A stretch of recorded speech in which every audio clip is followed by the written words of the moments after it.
Well, joining me now is Gunnery Sergeant Jessie Jane Duff. She's a retired U.S. Marine and senior fellow with the London Center for Policy Research. Also joining me, John Jordan, former Naval Intelligence Officer. Thanks to you both for being here. Jessie Jane, let's start with you.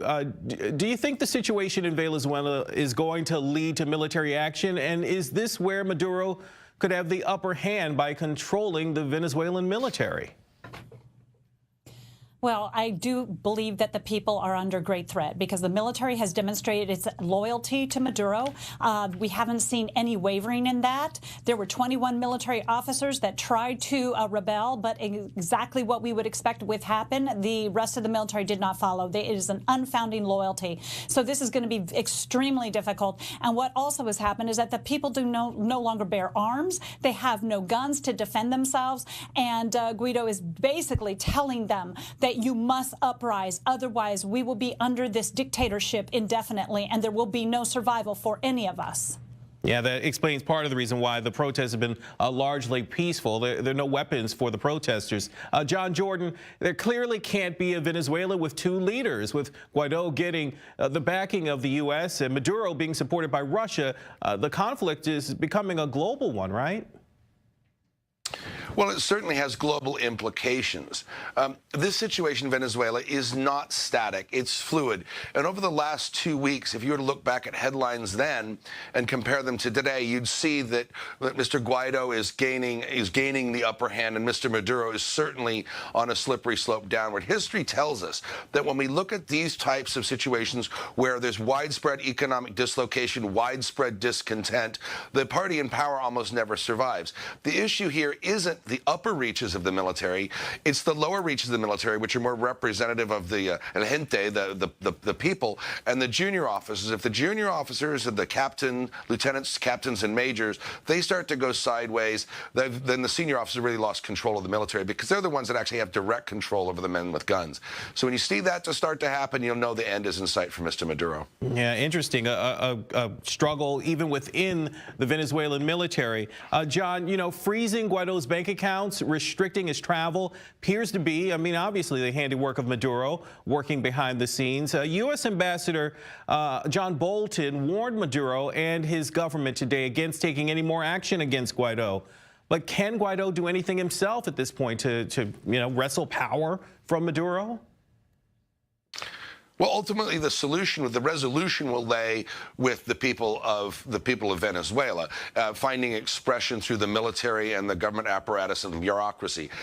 These types of autocracies that have given these types of results to their people, resulted in this type of harm and unhappiness, they never survive. Something is going to give, and it's just a question of when. Jessie Jane, you know, all this is as Venezuela's economy continues to suffer. We've been reporting on it for years, really. It seems the people want Maduro out, even if he doesn't want to go. And to be fair, Maduro was just reelected to a 6-year term last year. So why push him out now?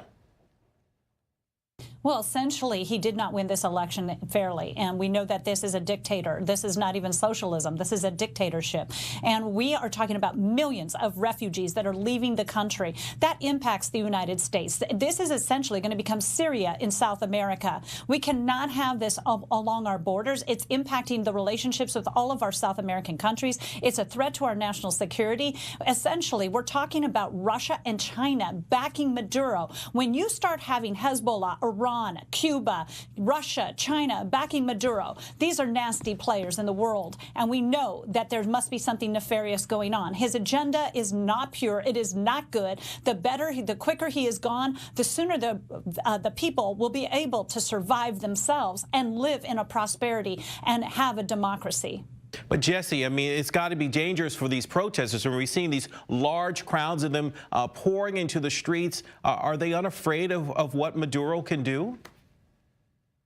I don't think it's a point of a decision of being afraid. I think they have no choice. When you're talking about your survival, when you're talking about your freedom, you get to a point where you will sacrifice anything for that. And all of us who have served on active duty understand what that means. And their military has a heavy influence. You've got Cuba that is deeply ingrained in their society. So many of the people in the military have no loyalty to the people. It is not like the Americans who have volunteered to join and have a mother and a father and an aunt and an uncle back in their hometown. Many of these people are not of influence. They watch Maduro come out in uniform and demonstrating his loyalty to them. So Sure. there is a very strong argument that the military is not going to waver with Maduro. And John Jordan, I mean, quickly, we've got about 20 seconds. Do you think Russia will really make a push here on behalf of Maduro? No, there's not much they can do. There's not much they can do financially, and there's certainly nothing they can do militarily. And for them to get involved here when it's clearly the events are going the wrong way for them would only represent a lose-lose situation. Sure. So I expect they'll offer tepid support for Maduro, but that's about it. All right, John Jordan, Jessie Jane Duff, stick around for me. We've got more of the talk on what's happening in Venezuela.